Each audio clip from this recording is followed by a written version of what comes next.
but I think that we all have the capability to be creative, but then the person that then takes that responsibility to then become truly creative is that's a different barrier.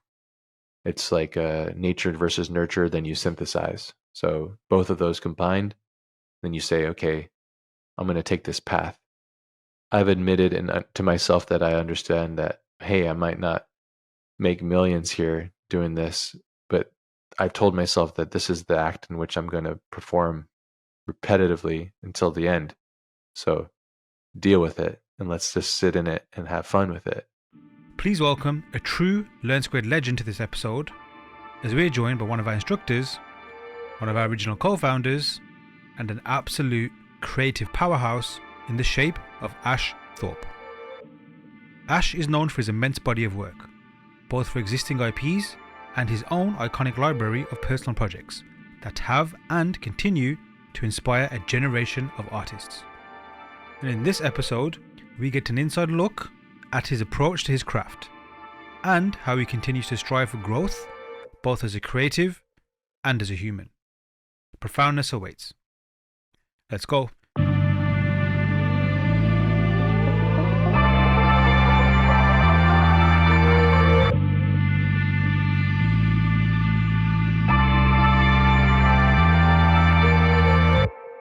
Let's go. Everyone, welcome back to the Learn Squared podcast, and I'm delighted to welcome on a very, very special guest, Mr. Ash Thorpe. Welcome, Ash.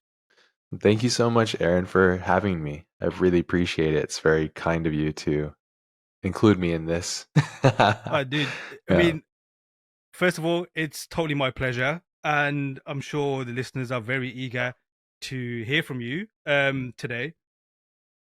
Is it a weird thing jumping on the Learn Squared podcast, something that you co-founded? No, not weird at all. It's I'm just excited to be here, really, truly. That seems like another lifetime ago. It doesn't seem like it was even a thing that was done. That's how far away from my reality it's become, I suppose. Wow. So, yeah, if it was an amazing, challenging experience in my life, and I'm so thankful for it. So, and I'm so happy the amount of impact it's had and a net positive for so many people. Just super thankful to have been a part of it. So, yeah. And I'm sure I definitely speak for the crowd and all the people that you mentioned, and definitely on my behalf, a big thanks goes to yourself and all the rest of the crew that started this off, because speaking from experience and also hearing other people, and as you've mentioned as well, other people have reached out to you as well, the amount of lives it's changed, the amount of people it's impacted, how it's empowered people. I could just waffle on for the next 2 hours just explaining how much of an impact it's made. So Mm. firstly, a big thanks from everybody to yourself for just kicking this whole thing off and letting it become what it's become. Wow. But before we get into all of that good stuff, Mm. one beautiful thing about the podcast, one beautiful thing about, I guess, being a creative, is there's new creatives coming along all the time. People almost like in the Matrix unplugging and realizing that they want to be a creative.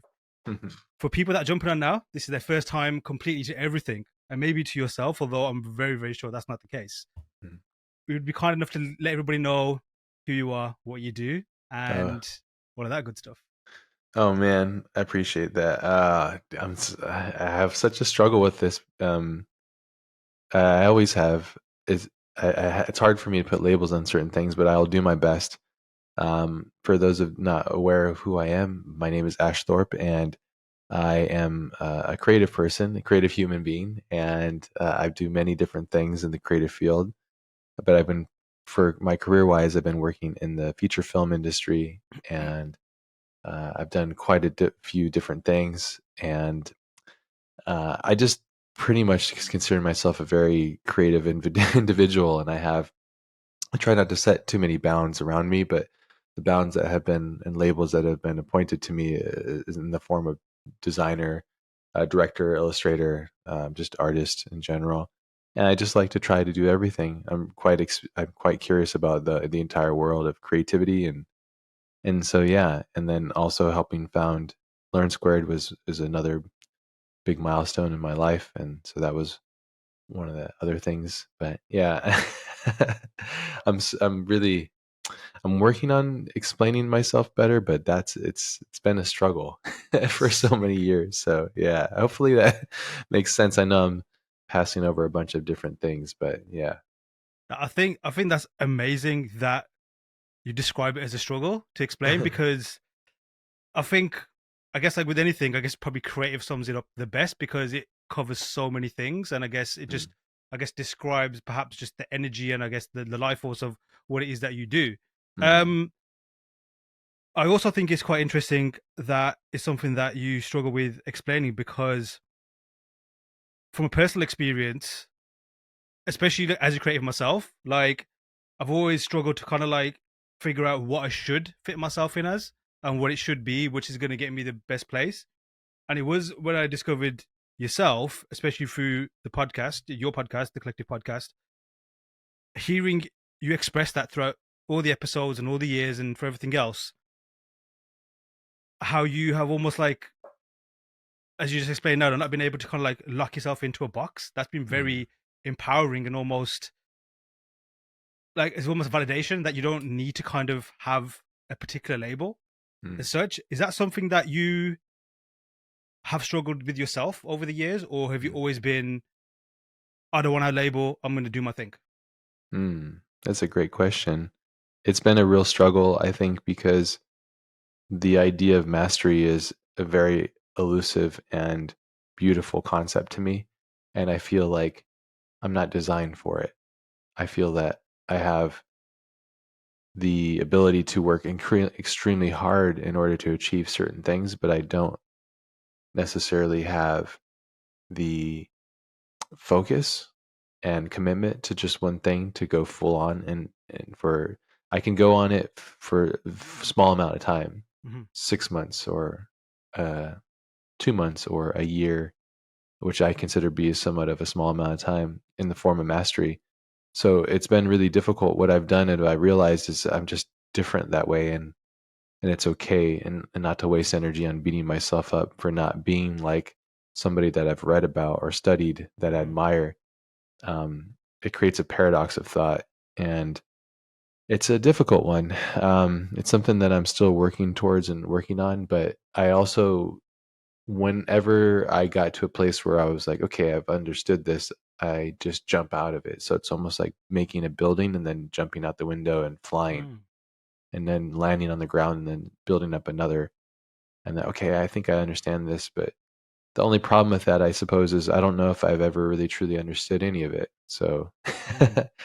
which is a jack of all trades or a master of none. That there's certain sayings in the human language that there's truth to them because they're kind of like a hive mind discovery, if that makes sense. And so, anyways, a long story short, I think that anytime that I've been labeled something, I jump away from it. I find it to be off-putting to me. Uh, Interesting. Somebody says you're a UI designer. Nuh-uh, I'm not. Oh, you're automotive designer. No, I'm not that either. Which makes it very difficult for me to sell as a product to Mm. the industry as well. People don't know where to put me unless they're really creative and willing to take a risk with me, and then they go, "Oh, okay, I get it. You're just different that way." Yeah. That kind of like, and I can definitely relate to what you just mentioned there about if someone puts a label on something, Mm, and I'm more implying more like interesting life in general as mhm, opposed to being a creative. But yeah, like this, I can relate to that when you say put a label on it, and then it kind of like, do you repel yourself away from it? Is mhm, that something that you do almost like instantly, deliberately, or do mhm. you find yourself subconsciously realizing that swimming in your head, and you've just realized that I'm not doing I this think anymore? I think it's both of those. I'd Mm. say. I think it's both. I think that I just become hyper aware of it, and then I realize, oh, I'm doing it again, or I need to, or I can tell that I'm repeating a certain pattern that's reflecting a version of myself that I'm not Mm. necessarily completely aligned with. So I better be cautious of that. Yeah, it's tricky. One thing I will say, it's very important for the listeners to know, is that Learn Squared, the collective podcast would not be here, would not be working, would not be published, would not be in your ears without Aaron's work. So Aaron is the producer of the podcast, and thanks to his kindness and generosity, we've met a couple years ago, and he's been just wonderful at supporting it because the bandwidth and the focus that I have is so short on certain things, and he's been able to take these conversations and publish them. So if you're a fan of the podcast and you're a fan of Aaron, what Aaron's doing, because he's just contributing like I am to it, and so I want to say thank you here. So thank you. Yeah. Much appreciated. Likewise, the podcast itself, the collective podcast, first of all, doing this one is never part of the plan. Mm. But I don't believe the collective podcast was a part of the plan for yourself, if I'm correct. Is that correct? Yeah, yeah. It just kind of naturally came, which I think is important. You know, certain callings happen, and Yeah. it's one of the longest projects I've been a part of. I stopped it for a while just because it became toxic. It's when like the woke stuff was happening, and Mm-hmm. just I'm not into that stuff at all. Yeah, yeah, and I, that's the time I should have doubled down and kept these mm. honest, direct conversations, and instead I just was like, nah, it's too much noise. Yeah, not interested. And because what was your reason for starting the podcast in the first place? Was there a particular, like I guess was it a reactionary thing to something, or was it just Mm. something that you felt compelled to do? I think it was both of those. One of them was isolation, worry of Mm-hmm. isolation. I had spent a year at a studio called Prologue, and that was some of the hardest and but the most fulfilling years of my life because of being surrounded and saturated by some of the just incredible talent, just the best I've ever experienced. And when I removed myself from that situation, there was a huge hole in my soul for that daily interaction with other creatives. And then I realized that there wasn't really a place for what we do. And at the time, and I don't really listen to him much anymore. Not anything wrong with it, but Joe Rogan had his podcast was on the rise, and it was kind of this thing that you could listen to, that you could kind of fall into these conversations, and I loved that.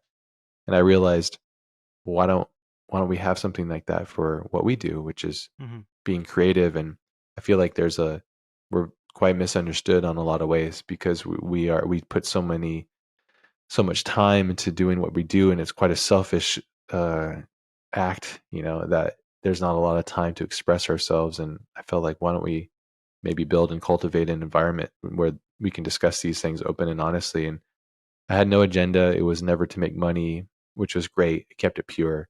And Mm-hmm. the whole impetus was just like, if I can connect with your work, then I imagine I can maybe connect with you. And that's not true all the time, but sometimes I would have these incredible connections with these human beings. And yeah, and bringing it back, it's been nice and fulfilling. And you know, a stranger will not sit there and talk with you for an hour, 2 hours. But if you say, let's talk to the public in a podcast form, like, okay, I can do that.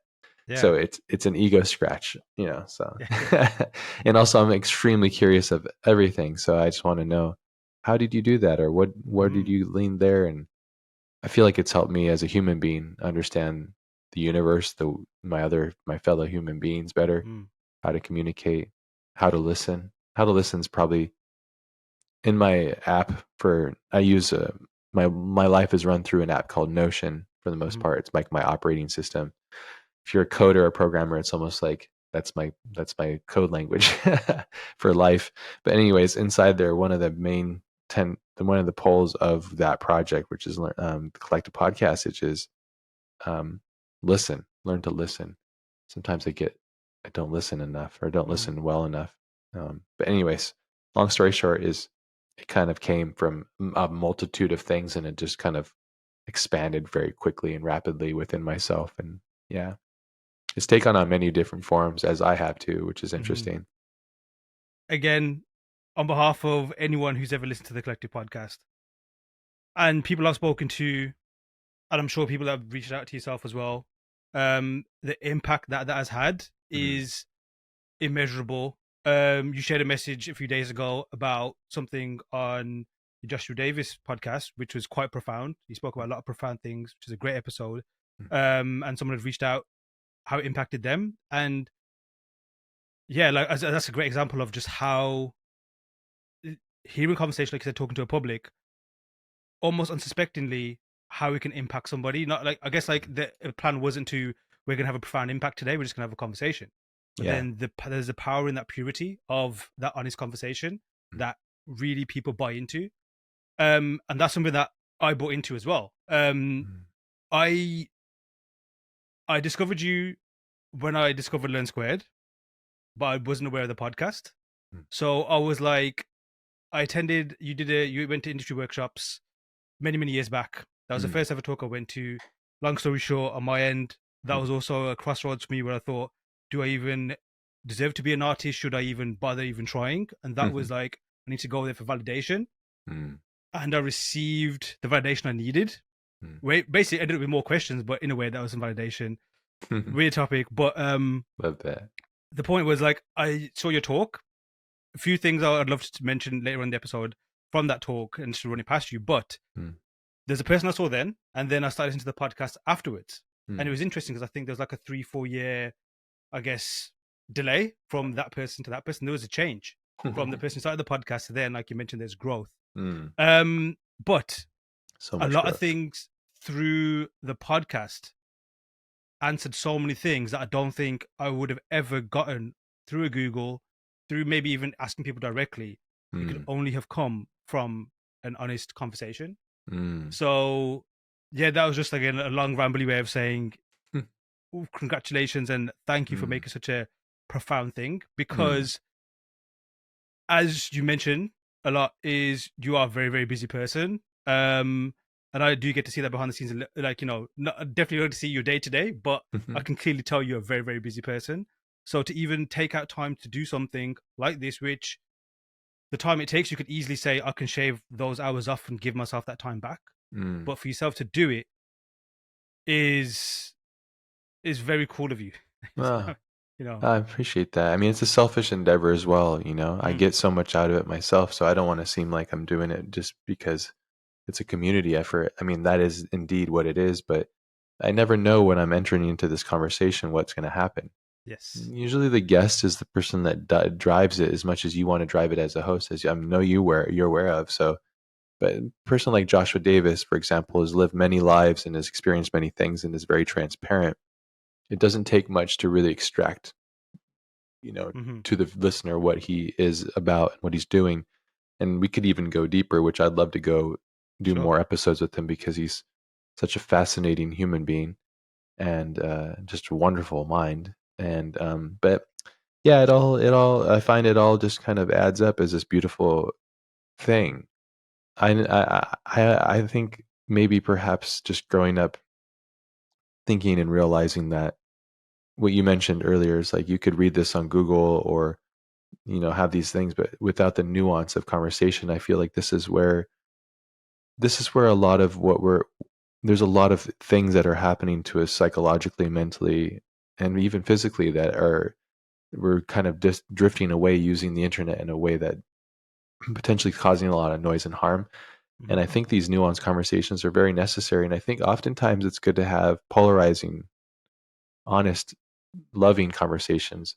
Some of the best conversations I've had in recent time was with people that have completely opposing views, and me coming to them with empathy, and them coming to me with empathy, and us finding a place where, hey, we might not agree on these things, but I can see your point and why you think this way, and I totally understand that you feel this way.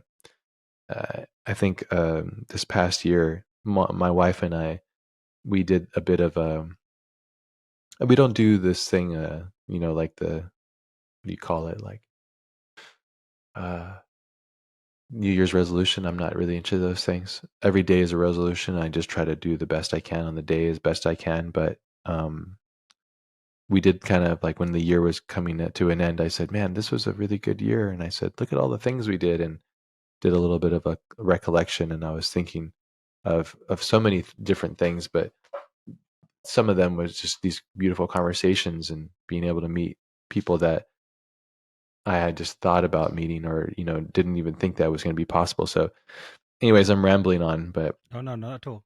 yeah, it was the podcast, and back to the podcast. It's been um, kind of one of those things that has just been such a gift. And when I go to these physical events, and it seems to be the thing that is kind of discussed by everybody in general that I encounter, and I have no idea when we do it. I think there may be like there's one person listening. Mhm. I have no idea that anybody's really truly listening, and I don't like to think of it like that either. I don't, the moment I did, I was like, oh, this is a job. I don't want to think of it Yeah. like that. Um, I could be stupid and illogical to think of it like that, but Mhm. it never was a business. I mean, there was a moment where I was like, maybe we could turn this into it because I'm sick of Mhm. doing this other thing. Maybe we could turn this into it. But then I realized that conversations in an honest format are really dangerous if you add anything else to it because you have this agenda and that agenda bleeds into everything else and it actually ruins the integrity of every word that you speak. And that's a big problem. Yeah. Yes. Yeah. Um, I think conversations, even more so, not just for human beings. Obviously, it's how our survival as a species is the reason why we're still around and not Yeah. extinct. Yeah. Although probably will make us extinct soon. Who knows? Um, but it's like, but also even more so for a creative Mm, is a job almost is to communicate, but not, mm, but through a language that is not spoken almost. yeah. But yet there's something. It's almost like a cheat code. If you're able to, how can I explain this in a annoyingly abstract way that I tend to do things, is it's like a good conversation or any conversation, Mm, it gives us kind of radiation, and that radiation can either be a healing one or mm, an infectious one or one that can even be poisonous. But mm, nevertheless, there's some energy that comes out of it. There's no mm, energy, then it's probably a dead conversation, which is fine. These mm, happen. Um, mhm, but I used to work for a very long time in a sales job, and what you mentioned there about agendas, that was a job with an agenda. You just had to extract something from this person that came in. mhm, But I really love talking to normal people and hearing about their stories whilst we're doing this weird thing of an exchange of like services and money or whatever. mhm, And I used to find this weird way of appeasing the managers to get them off my back, mm, whilst also in a sly way had great conversations with these random people that I would have crossed paths otherwise. mm, And even though it was a job I hated, fast forward to this day, some of the stuff that I've learned through speaking to these individuals, these, you could say, normal human people, who I would say are the most people that you should look towards, as opposed to maybe, like celebrities or whatever. mm, Um, but yeah, it's just all through conversation. So I'm just kind of yeah. backing up your point there. Um, Even if you're someone who maybe, and I am someone who, isolation is almost like my default setting. I get social anxiety. I don't do well in public, and this is someone who used to work in a sales job, approaching people every day. Mhm, That's something that's permanent with me. mm, However, it did help with those kind of things. So for people who, I guess, think I don't want to speak to people, if you can find something where you can have a conversation, and those conventions that we just mentioned are a great way to start because they're like-minded people. mm, It's, I don't know if you'd agree. I know mm, you kind of like agree a little bit there as well with what you said before, but as a creative, how do you think communicating with people, just that in general, just the act of communication, mm, exchanging information and ideas, how does that influence you, and how does that impact your creative mind? mm. Man, that's a big one. Communication, especially when it comes to, let's say, let's split this into divisions. We have your personal life communication, you have your internal conversation with yourself, Mhm. and then you have your outer world experience of communicating with the outside world. And that outside world, like say clients, my whole job is to refine and perfect the form of communication so that number one, trust is engaged. And then second to that, communication is clean and clear. And sometimes you can see that as, oh, you're being brash or rude or very opinionated or strong in your thought, but there's also that's a form of communication too, so that you're explaining yourself. So communication is basically all you're doing as a designer. You're communicating your ideas, and communication is also probably the fundamental skill that divides you from being successful or unsuccessful. And Mhm. most importantly, is being able to communicate with yourself, asking yourself, why am I depressed or why am I elated? What happened here, and how can I synthesize this? These are conversations that I didn't have properly until later on in life. And then I realized, oh, there's this whole other level to this thing. Mm. So communication, in my personal opinion, is everything. It's everything. Uh, there's nothing greater. And this is the thing that's helped us evolve and helped us devolve. I love your analogy to radiation because radiation can be good and bad or stagnant and dead. Um, but yeah, um, there's so many different facets to Mm, communicating. But I think it's really important. And communicating isn't just an outward experience, it's an inward experience.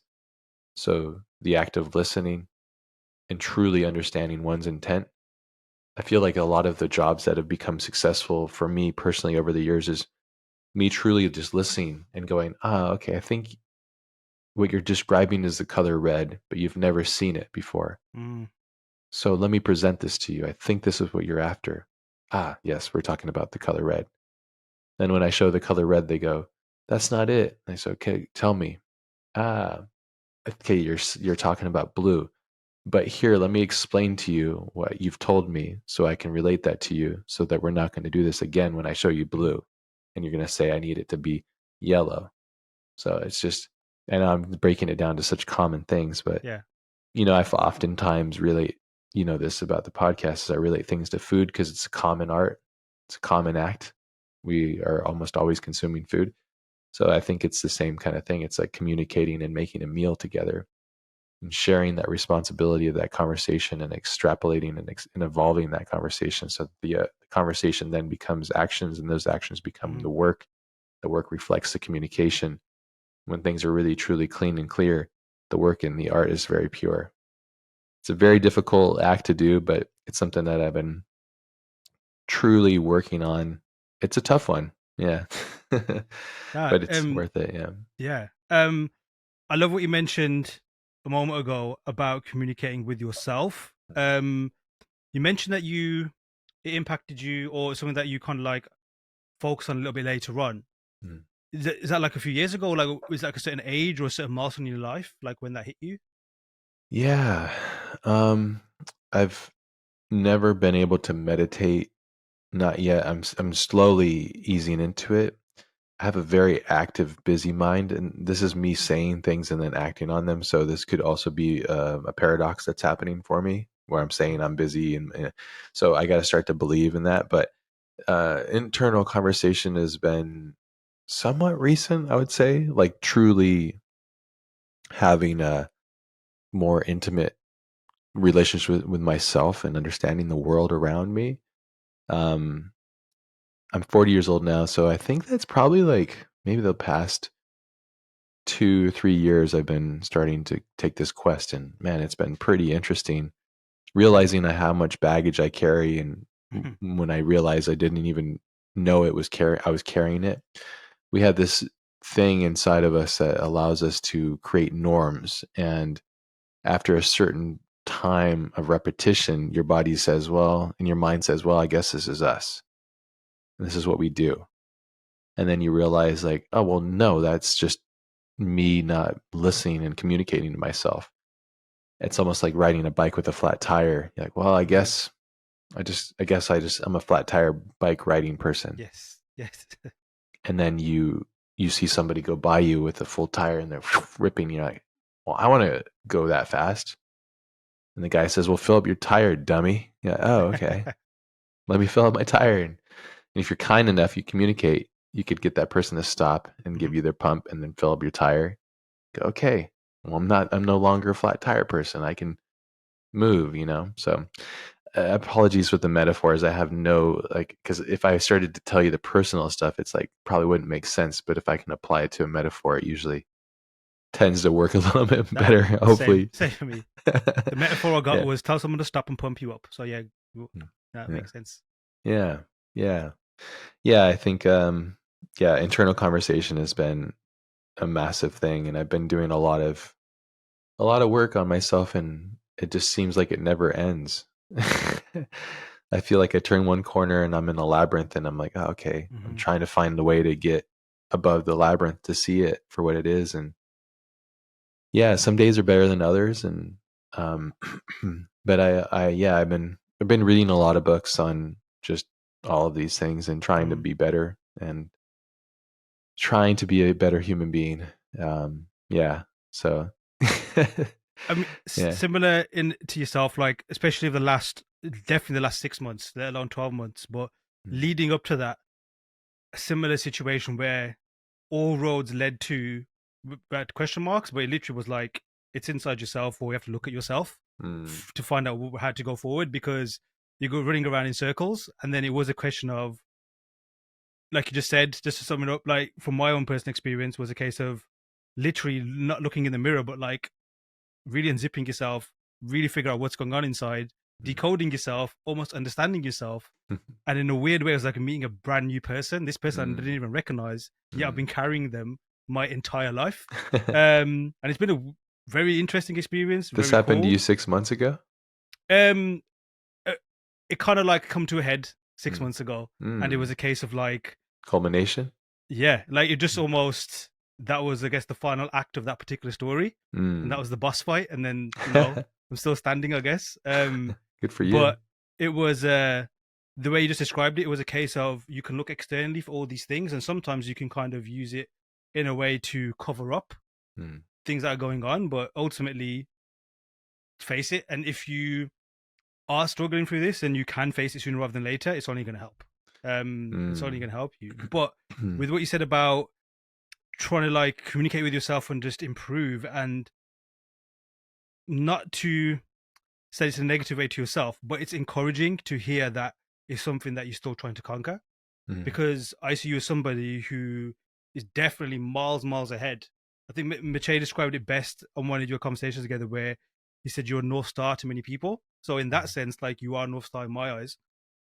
And to see that like that North Star is kind of having similar struggles, or mm. almost asking still the same questions while still being far ahead, Yeah. is Mm. weirdly encouraging. I mean, as a compliment, so I'm Yeah. sorry that's a downer or anything. No. But it's would you say it's more like, I guess, like a martial art? Like you Mm, can get to very high levels, but you're mm, never ever going to reach that pinnacle. mm. Yeah, it's really kind of you, and it puts a lot of pressure on me. So hopefully, I don't let you down. Apologies. I'm just a human, the idea that I'm some sort of North Star. That's a yeah, it alarms me. I gotta be careful. So, but yeah, there's no master of this. There's no master of life, and I think it's all. I think we can often look to others as going, I think that person's figured it out. And I do it oftentimes too. Mm, Comparison is the theft of joy, I think. And mm, we're all struggling in a certain format, but we're all succeeding in a different format too. So um, I think perhaps the thing that I'm trying to strive for is personal harmony, not a complete stasis of unwillingness or like just stagnation, but of high level pressure and hard work and focus and intent, but doing it in a harmonious form. mm. It's just almost like running a Formula One engine at full RPMs, but keeping it on the ground. So it's I'm just trying to find the best fuel for that. And I find that the best fuel is oftentimes deep meditative communication with myself and Mm. understanding the intention of my actions and then going full on with the intention, which is difficult. Yeah, it's definitely difficult. It's really kind of Mache to say that. We've been close and we've done so many things together, and we have such different paths, but so aligned. So he's extremely brilliant human being and extremely hardworking. And his obsessive nature, I just love it. We're so aligned with those things. We get so obsessed, and then we just yeah. He's a very unique, special human being. Yeah. And obviously, Learn Squared came from that impetus of us wanting to learn and teach one another. The whole thing Amazing. was Yeah, us I know. dudes doing that. So, And then, yeah. like we mentioned before, almost like things about the podcast, a theme. It was like it came from this organic place, Mm, and it created this thing. I mhm. mean, just to like, I guess, talk about the origin story of that. What was it like at that time, and what really guys compelled you? Was it just simply the fact that this is, well, we're asking each other to learn off each other, why don't we make it a thing? Or was there Mhm. more behind that? Because from what I understand, being behind the scenes, this is not an easy endeavor. It's not something that you can just Oh, it's pick so up and do. difficult. It requires a lot of hard work and still continues to do so. So Yeah. yeah, I'd love to hear more about that. Yeah, well, I think we were working on a film together, and a little backstory. So when I was when I decided to make something of my life beyond what it was, I began to try to satiate and saturate my mind with all of these books and all of these other things because I'm I wanted to sponge everything and acknowledge. And so there was this one artist, I couldn't even pronounce his name. He was on the cover of one of these digital art masters magazines that are books that I have. And it's like right back there. And I should really go back through it. I have it on my notes to go and spend some time with my books because I haven't in a while. But anyways, Mache had the cover, and I always just looked at that work and was like, man, this is the pinnacle. This is so fantastic, so beautiful, so wonderful. So getting a chance to meet Mache, having him on the podcast, and us realizing, oh, we're cut from the same cloth. We come Mm-hmm. from nothing for the most part. He comes from another country, so it's even harder. And we both love working super hard. We're working on this movie, and he's doing all this crazy stuff, and I'm like, how are you doing this? It was definitely uneven as an exchange of here's some information because the way I was looking at what he was doing, it was like almost like he was conjuring alchemy and magic, which was somewhat common to him. He was just doing these crazy concepts, and I was like, how are you doing that? And then he was asking me about UI stuff, and I was like, oh, this is like normal basic stuff. I can do this stuff very quickly. So we were both looking at it, and then I think I realized, and I said, hey, there's something interesting happening here. What if you are teaching me and then I'm teaching you, and then we just share this with the world and create some sort of thing here? This is when Gumroad was kind of kicking off, and Anthony Jones was really kind of integral in all this as well. Anthony Jones is a friend of ours, and and another co-founder of the efforts of Learn Squared. So yeah, and I think it just turned from that and was like, well, how can we do this, but at the same time share what we know? And then in that exchange of energy, people would pay us for this knowledge. Okay, cool. So that way we could stay away from client work for a little bit, do this thing and focus on that, and then build a legacy. And it would do multiple things. It would offer people an ability to see truly at the moment of a professional at work. Because oftentimes when you're learning from somebody, at least for me, you want to know that they're doing it at the level that you want to go to. And a lot of people that can't do, they teach. This is a whole saying. And everybody can teach somebody something, but you can't teach somebody something at the highest level unless that person is doing that thing at the highest level. The way you're operating and how you manifest that stuff is totally different from an amateur doing it to a professional doing it. It's just that they've put in all of these years that they've grinded off this process that is perfectly sheared to what they need to do. And I saw that in Mache. He was a true master of digital art in that concept realm. And I was like, man, teach me this stuff, And so, yeah, and that came to, then Andrew was producing the Collective podcast, and very bright, very unique, very special human being. I love Andrew. And I was like, hey, Andrew's like a brainiac whiz kid. Like, why don't we bring him in on this? And then it was just like, that was some of the hardest work that I can recall in recent history. Because building a school from the foundation up and not looking at anything as an example, just saying, like, let's just start from the ground up and just make this thing. How does this work? How do you extract the information from a teacher? So I mean, this is right when I was leaving Learn Squared because it just became too intense for me. It was a misalignment with myself. Mm-hmm. Um, yeah, I started a lot of things and I quit them. I'm somewhat of a failure in that aspect, which I look at as an interesting part of my life. But I also that a lot of that comes from just internal conversations saying I'm not happy. Why am I not happy? It's like, Mm-hmm. okay, these are things that I can't get past. So it's best for me to move on and try another thing. Um, but anyways, yeah, that's kind of how it all evolved. It honestly feels like another life that I can't even.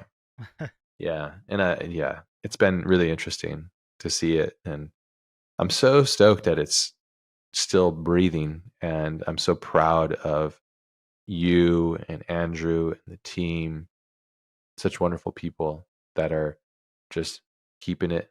Momo is, what a fantastic human being. Amazing. Yeah, all you guys are just beautiful, and you guys are doing it. And yeah, I'm so stoked on that. It's truly, I'm very proud to have been a part of that. Yeah. It again, like I have this. I wouldn't call it a gift, but even though I'm like involved in it, I can sometimes really separate and just like kind of look down Mm, at my experience on it, and I don't see myself as part of it because I joined it as a student, and I still feel like a student even though I'm mm, kind of involved. But I'm it's still that good. student mindset, and I just know like I know I said this earlier, but the amount of people it's impacted and continues to impact, Mm, the careers and livelihoods they've forged from it, like that's some powerful shit. mm. Like in terms of That's all take away you, all the though. That's you. take away fair enough, Yeah. but take away all the art and the skills and stuff. Mm, Just that empowerment that it gives people. mm. And I guess a mini little segue, um, that energy you guys put in, that you use this line many, many times, iron sharpens iron. Seems like a lot of sparks are flying during that time with Yeah. ironing sharpening each other. Yeah. Um, it reminds me, or where's the best elegant way to describe it is the certain show. You did a podcast with the creator a few days ago, last week they came out, Mm, Scavenger's Reign, yeah. how they use nature to resolve as little Mm. quandary they're in.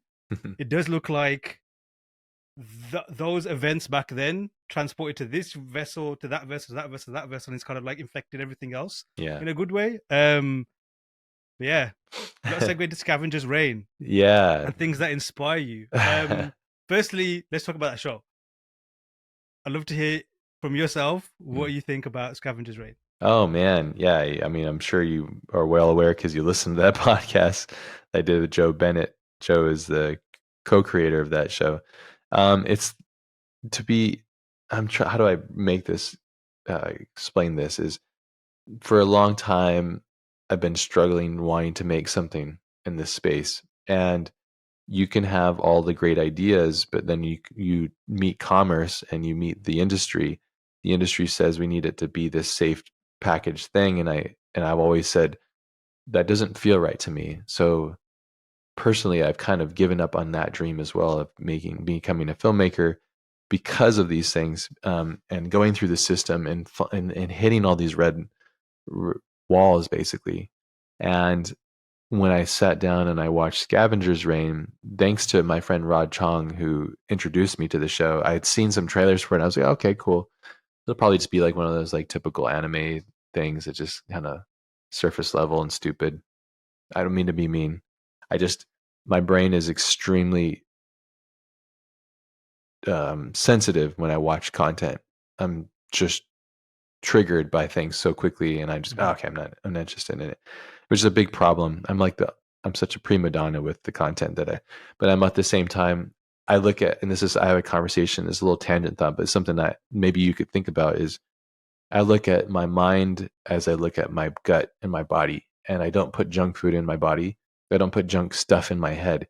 Your mind is extremely sensitive, and it's a sponge. And if you absorb, I have friends that are okay with watching subpar, low level content because they say it's popular or they say that there's something to learn from it. I think that they're right, but my brain does not allow it. It goes, this is really harming me. This is very rude and this is not cognitively stimulating to me. Mm-hmm. So please stop it. It's harming me. That's it's weird. It's almost like a personal attack, and I know Yeah. it's quite stupid for me to even allow that, but it's just how it is. So I'm sitting there, I'm watching this show, and it's starting to unravel and show itself, and I'm going, "Oh wow, no exposition, fucking amazing! Oh wow, it's respecting me as a viewer. It's actually giving me things that I never thought was going to happen. It's going left, and I thought it was going to go right."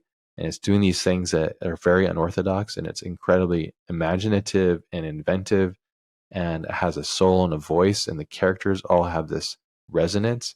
And it was the first time in a feels like a very long time that I sat down and I was like, I'm truly enthralled here.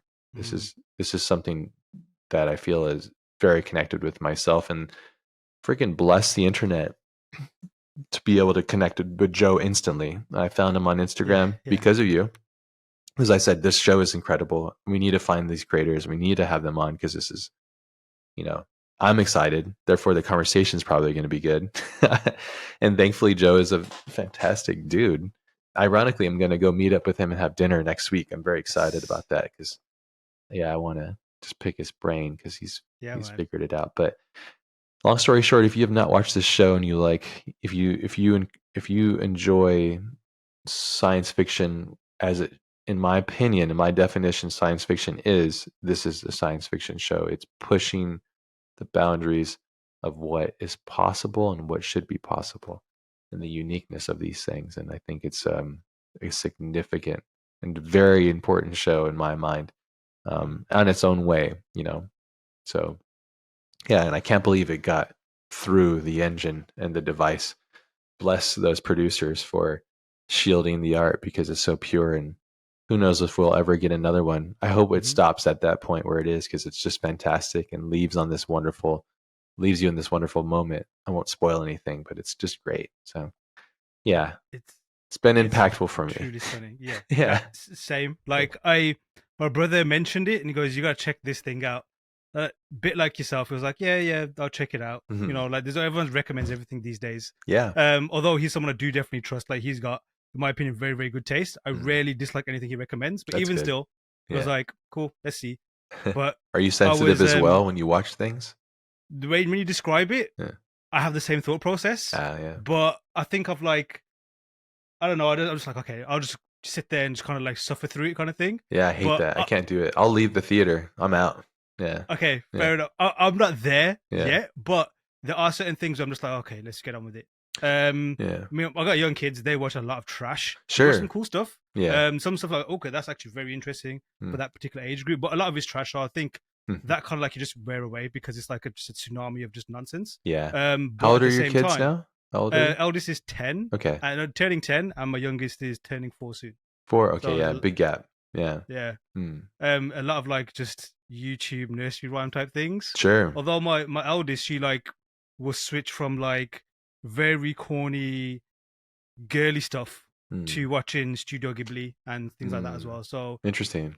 I do like I actually enjoy the fact that she flits from almost nonsense to what I think is high level stuff. Oh, yeah. But she doesn't know. Well, she notices it, but she still processes it in her own particular way. Mhm. And just seeing how that manifests itself is a beautiful thing to watch. Mm. Um, Yeah. Especially but that like, age, yeah. yeah, Mm. yeah. And in terms of like things that inspire you, again, like it's gonna Mhm. be a weird parasocial thing with this because there's so much I've heard about you in terms of your opinions through the podcast all over the years and stuff. And there's things that I align with, or I just remember it sticking out. And inspiration is definitely something that you can tell when you're inspired. You can Mm. tell through the episodes or through whatever you've spoken about, Mm. whether it's a post or just generally, you can tell when you are genuinely inspired. Mm. Um, do you need inspiration Mhm. to create as well, or can you often still operate if you're not being inspired? I don't, I mean, of course you could do it, but I don't think it's like love making or something. It could be, it's so, and when the passion and the drive and the impetus of creation is there based on inspiration, it's fantastic. It's so Mm-hmm. essential. But it can also be a toxic fuel if you're not cautious of it. And this is what I mean by this. If I watch something and I'm heavily inspired and then I all I do is just ape it and try to Mm-hmm. replace it or replicate it, that's just a study. You're just doing mirror reflection homework. But if you're truly inspired intrinsically, I love the way that this felt to me. Let me synthesize that in myself and put that out. That's what I'm trying to do now, which is Mm-hmm. I get it, but when I there's certain stages of being inspired for me personally. I have a recent project I just finished and it's like I had no intention with it and I just kind of cultivated little emotions and then took these things and I try not to look at anything else when I was making it so I wouldn't have that in the back of my mind for reflecting. As I mentioned earlier, like um comparison is the theft of joy, Mm-hmm. which is Theodore Roosevelt said. I could be misinterpreting it, but the way I see that is if you compare, then you're reducing your joy because all you're doing is taking away from yourself.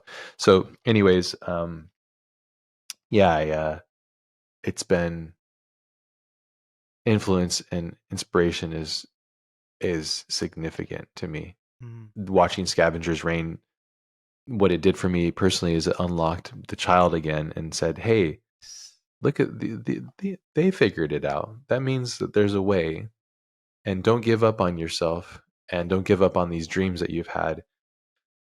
Um, they figured it out, and you're missing something here."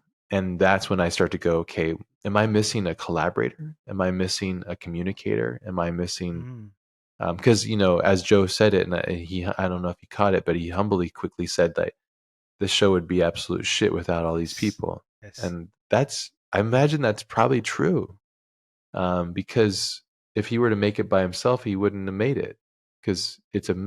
Yeah. it's a massive thing spread through a bunch of people collaborating, but the alignment and the purity of the alignment, you can tell he's a director, creator, artist. You can see the passion, Mm. so he definitely drove, but you could tell that he would take naps at times and let other people come and Yeah. Yeah. steer, and that's a beautiful thing. Passing I don't know if that's the case. I'll talk with him more about it in more detail, but that's what I felt from him, and I gleaned a lot of things from that. So to answer your question, inspiration is pretty much the core of doing any of these things.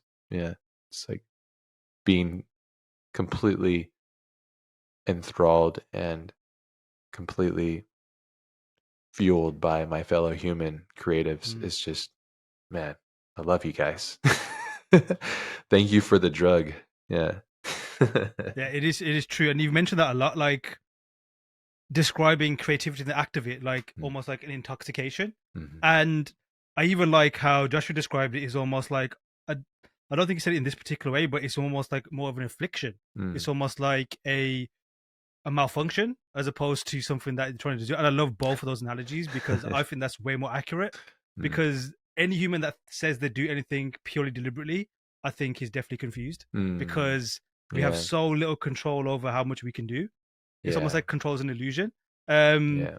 but just to like kind of latch on to the inspiration thing again. And also, in fact, no. Let's talk about collaboration because you're Mm, someone who yeah, is, I would say, is a serial collaborator. yeah. Like when Mm, I discovered yourself, obviously I was on the journey of like, I just got to make stuff. It has to be me that makes it, mm. and it has to be. It's not pure unless I do it. And Sure. then I see you doing um things, but it's always with somebody Mm. collaborating. Pilot Priest, absolute legend. The amount Yeah, of things he's done with himself. I've seen the yeah, chain, so many people. yeah. Um, I just love to hear your thoughts Mm. on why you collaborate so much. Man, collaboration, that's everything. Yeah, my ego gets in the way and says, "No, I'm gonna do it all." And I have done that, and it's painful, and it's Hmm. no one no one cares. When I do true collaborations with a vast or bigger larger group of people and I'm able to really cultivate, that's when I think there's more impact that's made. Um, there's a time and a place for both of those things. Depends on your quest, at least. For me, when I set out a quest, I go, what's my goal with this? Okay, I think this is my goal with this. Am I being truthful about it? Yeah, I think so. So then just do this and focus with this. This project I'm just now doing, which is like an extension of an artist date. It's like me just having fun making art. I was like, I could do the titles for this. I could design it and animate it, but I'm like, why don't I just bring my friends in here and see if they like it, if they want to play with this? And so my friend Felipe Carvalho came in and he did this title design, which is beautiful work. And then Alistair Wilson is a dear friend of mine and a close colleague that I've been collaborating with for such a long time. And the reason why I'm bringing this up because he just sent me some animations today. I'm like, oh, this is great. It's so fun. And the reason why collaboration is really important is it's cross pollination, like you're cross pollinating things. So you're taking an intention from here and you're putting it over there. And if you're truly collaborating, you're opening your garden basically. You're saying, hey, come in here and plant some of your seeds in here. I'm here. This is my place, and welcome. and and uh, and put it, like let's play here, and it goes both ways. I've had so many collaborations that do not go well, and it's not that either people are evil or bad or anything. It's Mm-hmm. just misalignments. But Mm. I meant, again, to your original question about communication, when it comes to collaboration, communication is everything. So over the years, I've been sharpening that blade of collaborating from afar, because I do all my directing from this office, which is not anywhere near anybody else. So I have to do it digitally. But I find collaborations to be incredible. You mentioned Pilot Priest, Anthony Scott Burns. When I collaborate with him, we always say that our best work is when we do it together, because I don't, I just say, here, have fun, do you, because you're the one that guides it. And you make something crazy and wild. I'm like, this is fucking fantastic. Thank you. And I just accept it as a gift. And then I say, now let me play with this, so we don't step on each other. Good collaborations, you combine your strengths with the other's weaknesses, and vice versa. You mirror that. Not to say that there's a weakness there in the bad term. It's just, I'm not very good at this. Can you do that? And then these collaborations come together. Yeah, I often hear, beautiful, amazing artists like Roger Deakins or stuff get credited for all of this work. But Mm-hmm. if you truly understand the process, he is just controlling the team and working with the team, and he's getting his voice across. Of course, there's a voice, and you see a Roger Deakins film, you see other films, but none of them are void of bad script or bad acting. They can shoot around it, but there's no solution. So, but it's all teamwork. These people are working in massive teams and delegating in an efficient way.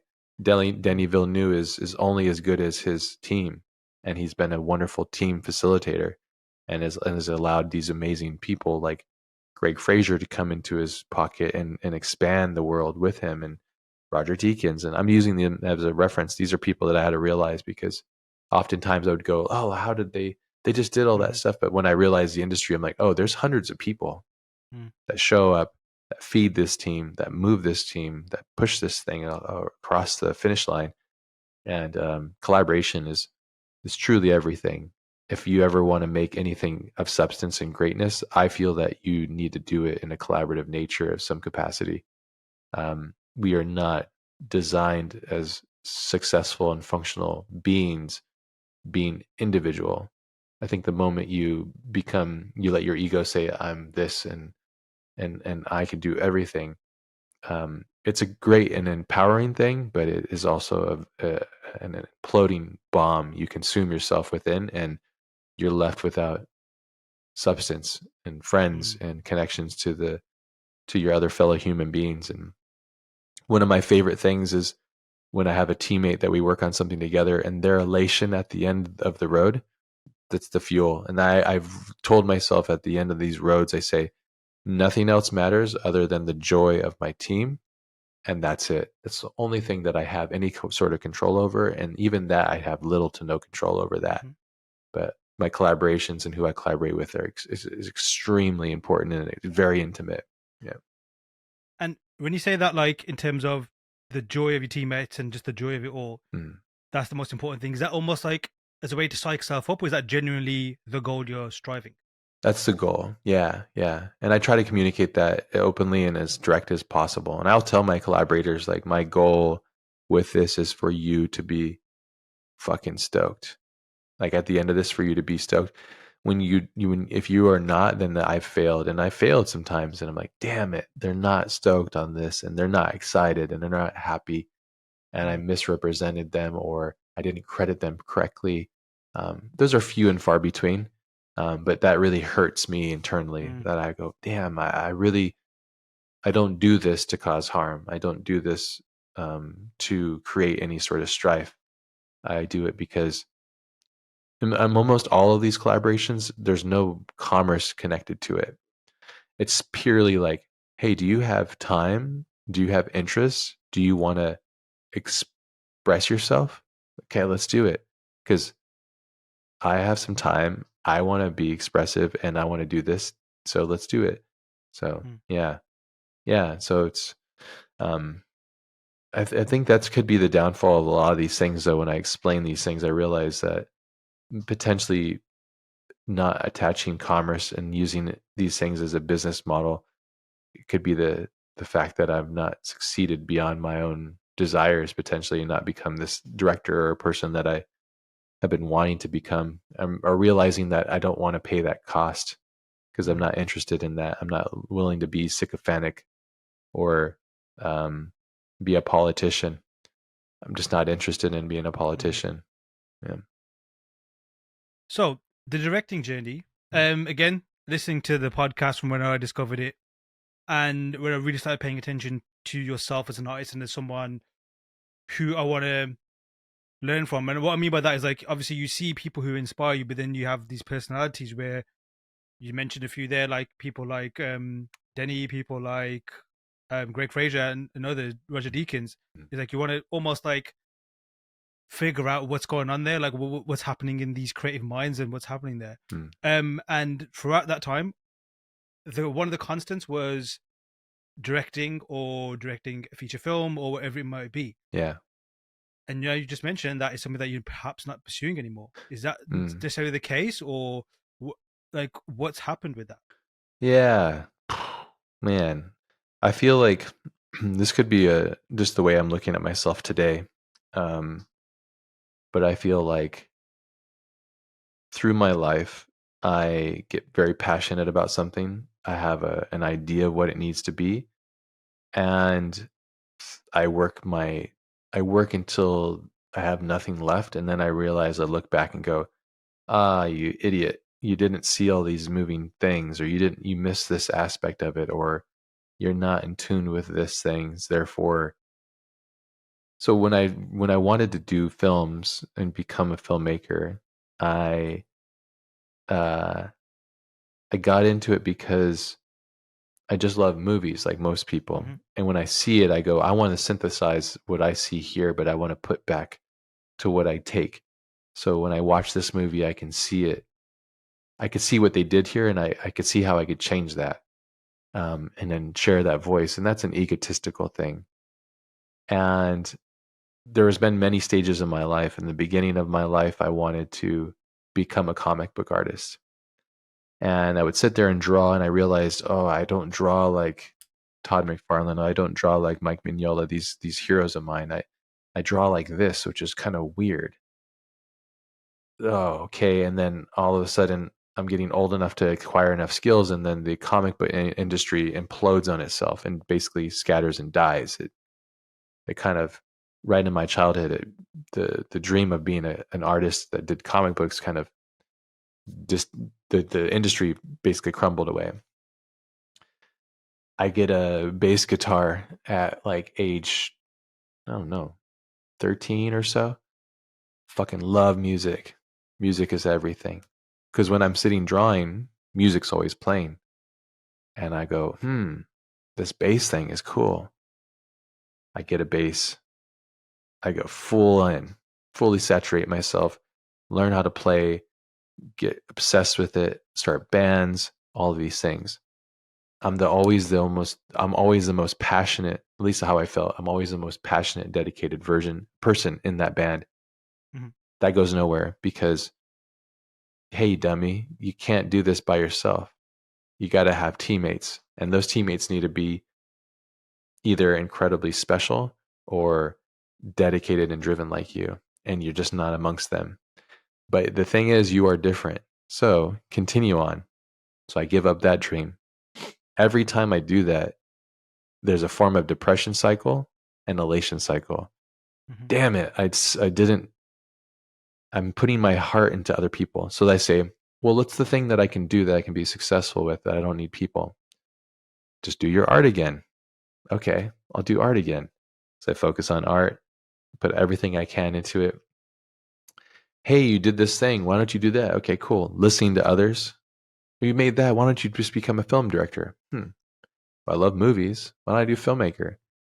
And I start to realize the process of it. I don't really like the process of it. I don't just sit there and naturally just write stories. Some people like Anthony will just write stories. I don't have that. It's like a very second nature for me. It's not a natural thing.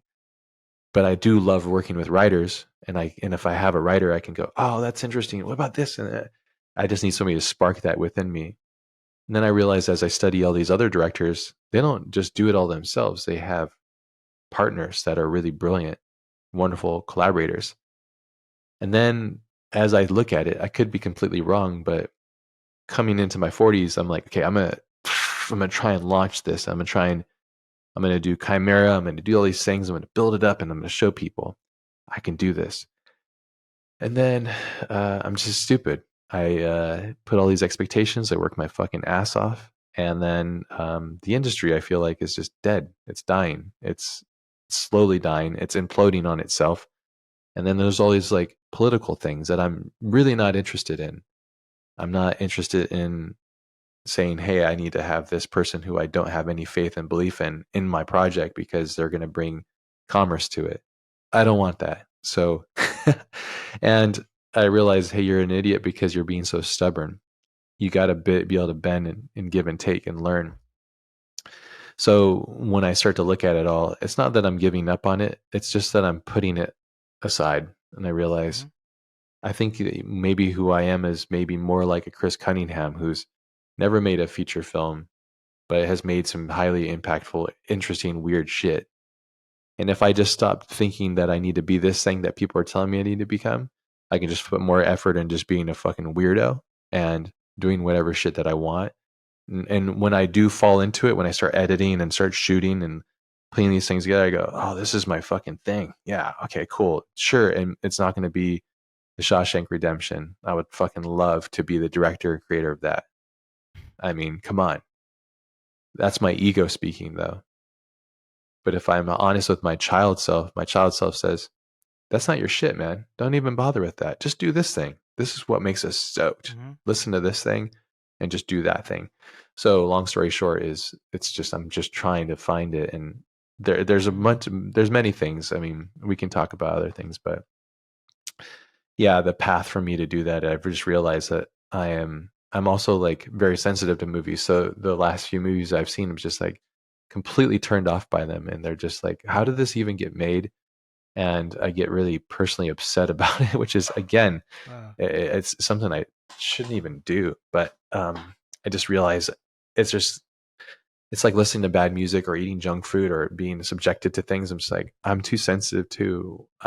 I'm trying to get better at that, but I part of what makes me me is being sensitive and exposed to things at a Mm-hmm. high level, potentially. So the moment I turn that down, my everything else suffers. So I just keep it up, basically. So yeah. Firstly, I appreciate your openness and honesty with that. Mm.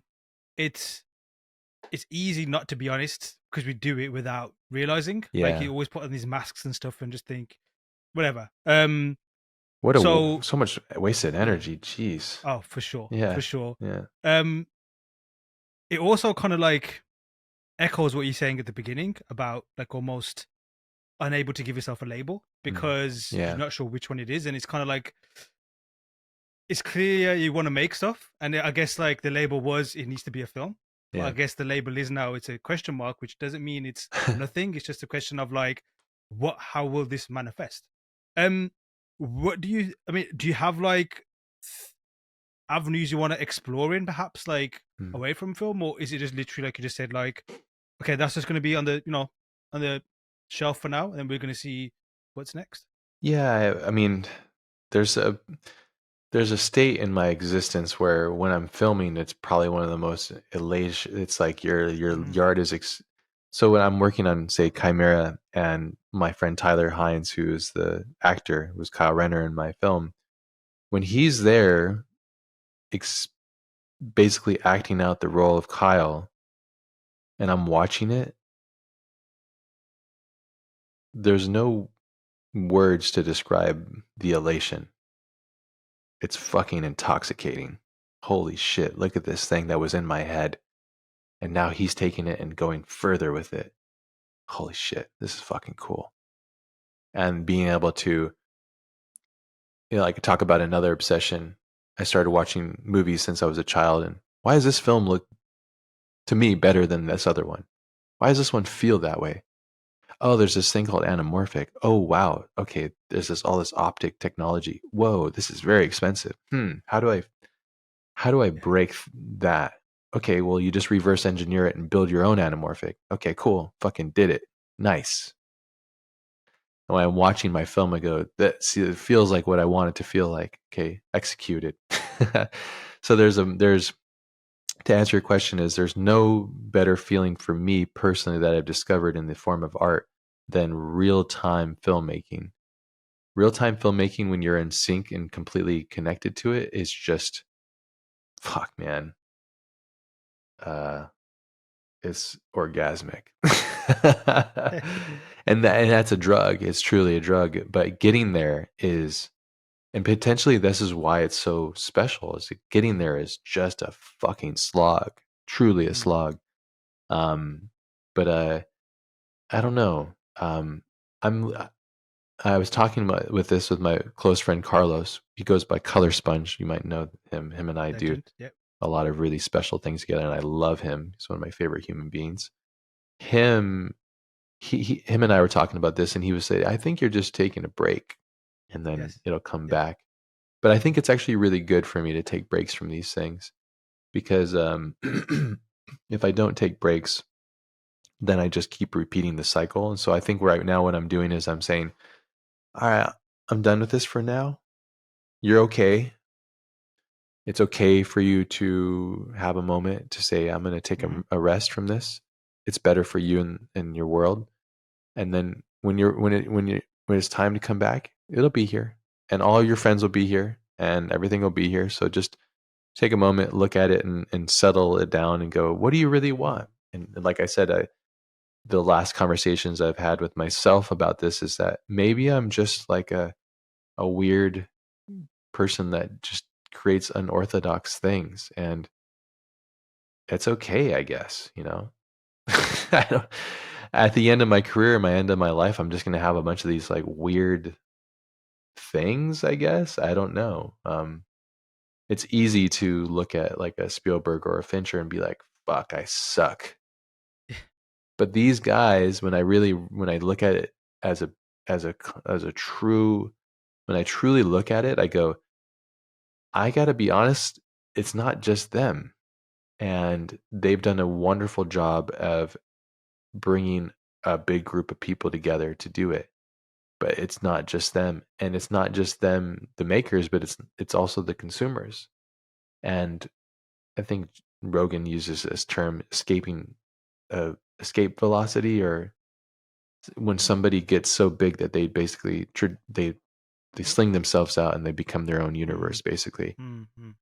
But that's amassing enough energy and stuff. So, but anyways, yeah, it's if you're listening to this and you have deep passions for things and you've let them go, you'll understand the pain of my words. But at the same time, it's a beautiful thing to acknowledge who you are and that you might be different than other people, and to just maybe lean into that valley of unknown because that's potentially where you should be existing.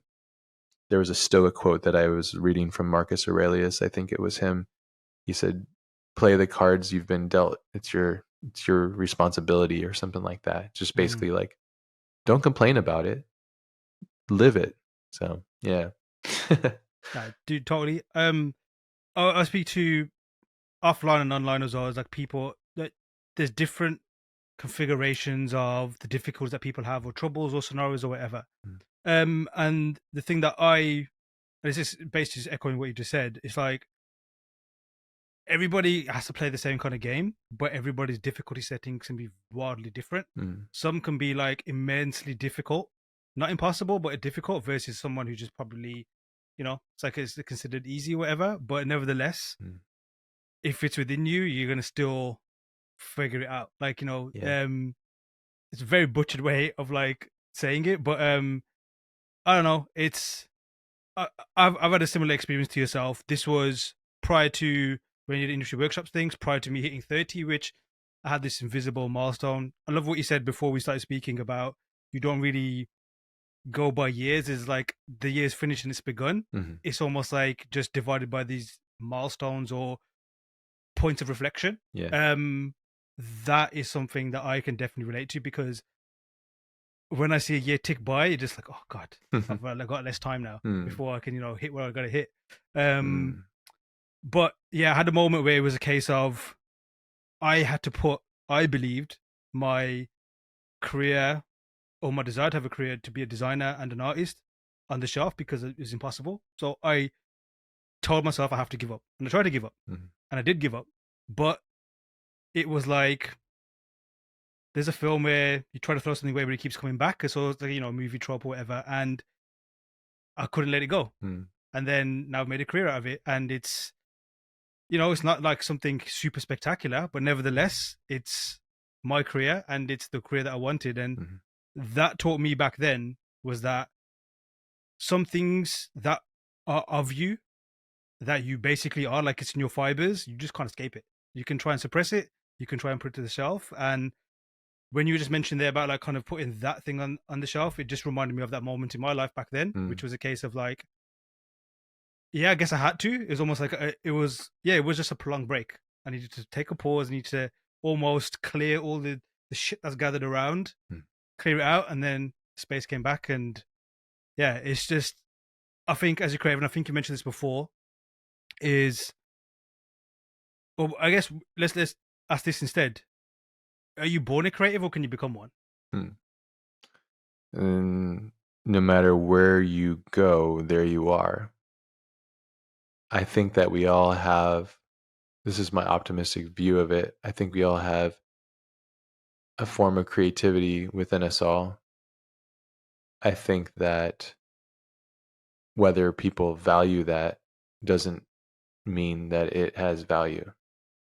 I think that we all create in our own capacity, whether it's how we drive a car Mm-hmm. or communicate. Um, before digital art became somewhat of a known thing, which it is now, more so, people would just go, "Oh, you're an artist. Oh, cool. Oh, you doing on a computer? Oh, okay. Yeah, you yeah."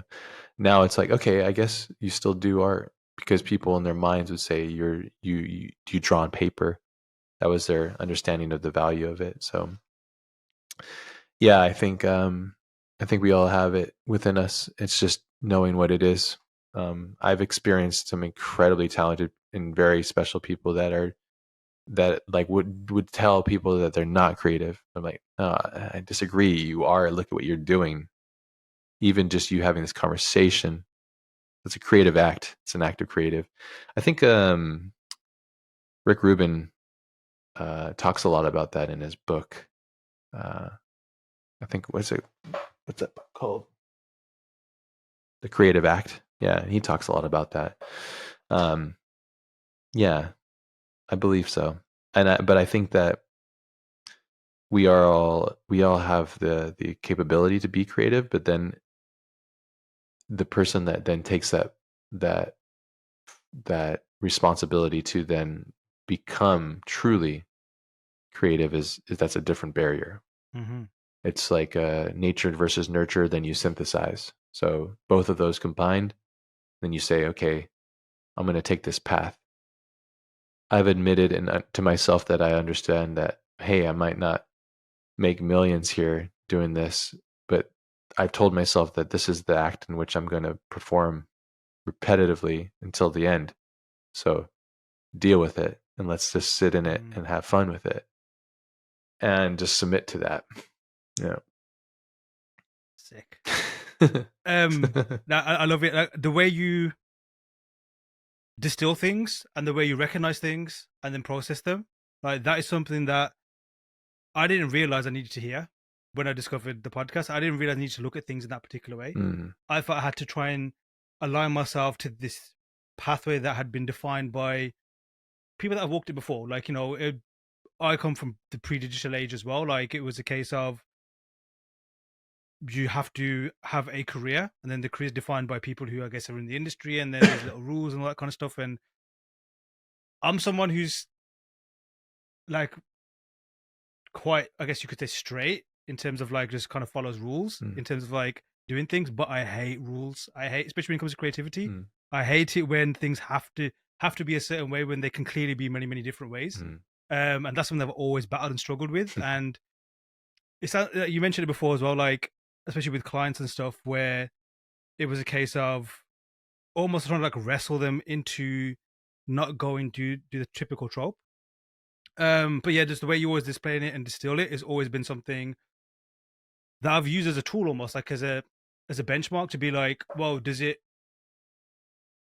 under this kind of scrutiny? How does it apply to, if that makes sense? And yeah, it just kind of like empower Momo, the guy we mentioned before, good friend of ours. He mentioned something about when he took your UI and data design class, and he said something about because he started off as a graphic designer, and then he took your course, and he said he didn't realize you could do graphic design in this particular way. Yeah, yeah. Like it was a case of like there was these particular ways that were set. Took your course, and it almost seemed to be a different rule set, a different language, yet the same language kind of thing. And I think that's the best way to explain what I'm rambling on about. Mm. Um, a few final things I want to mention before we wrap up. We haven't spoken about any of your projects, and you've done commercially and personally some truly stunning bodies of work. And I mean it in two different ways.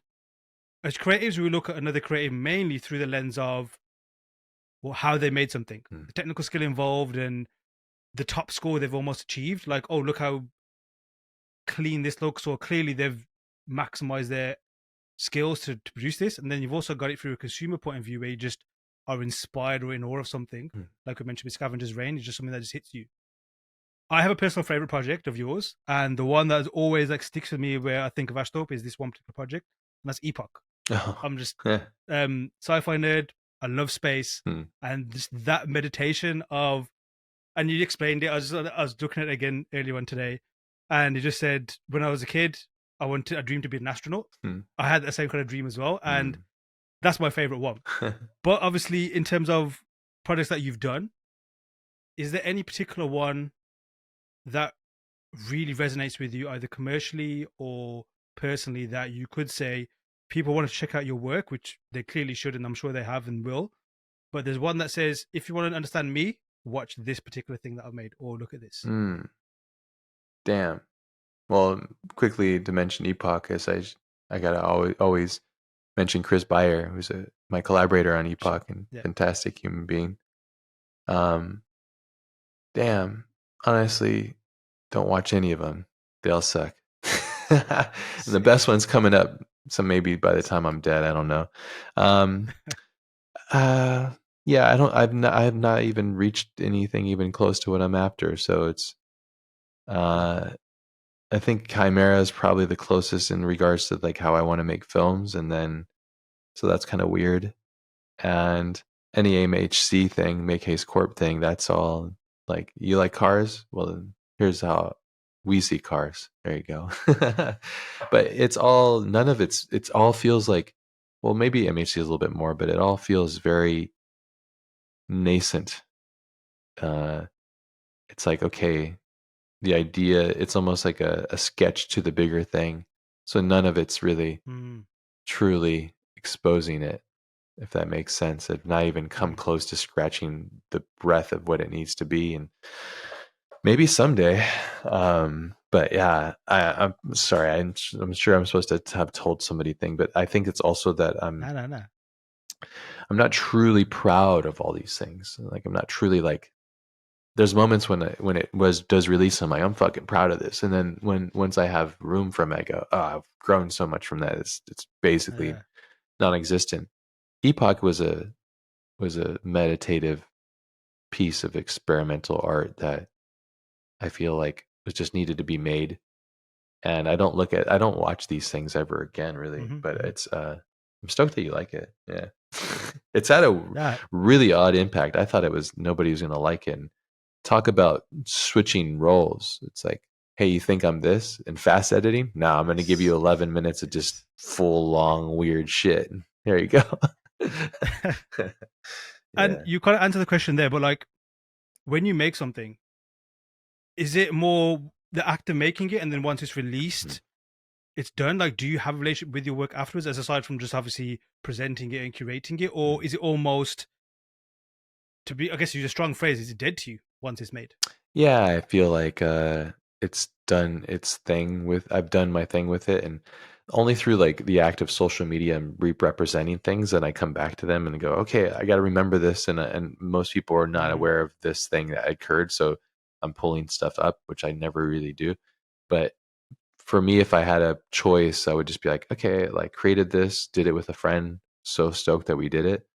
I'm on to the next thing because, as I mentioned, it's almost like how to explain it. It's like you want to enter a room, and I've only allowed you to open the door a centimeter, but you need to get through it, and I can't even. There's a bigger space. One of my friends asked me, said, "Do you think this is your best work?" And I said, "No, it can't be." And he said, "Why?" And I said, "The best work is tomorrow, and it's never going to be made because I'm a consummate student. So be completely, I'll never reach it, which is depressing, but at the same time, it's a truth. I feel that mm, I'll never truly reach what I need it to be. And that keeps me humble and hungry, honestly, which kind of ties back to the idea that if I ever were to make a movie, I'd just be like, okay, that's mm. a thing, you know. And once I did that, maybe I would go, I'm not doing movies anymore. I just did it. So I'm going to go make a music album. Fuck it. Yes, Yeah. I don't give a fuck. There's no rules, you know. But the exactly. problem is when you start from the bottom, my wife is great. We have a lot of these talks and she's like, the problem is you keep starting from the bottom and that's why you get so angry because you have Mm, to do the childlike learning cycle again. And you hit your mm, toe and you stumble and you fall and you crash and you fail and fail, fail, fail. And then you reach a little bit and just enough and then you're like, I'm done. And then you go to the next thing and then you're wondering why you're so upset about things so often. Ah, okay, because I'm constantly in this childlike learning state of mm, frustration. I'm not willing to be like, I'm just going to be the fucking best at this thing.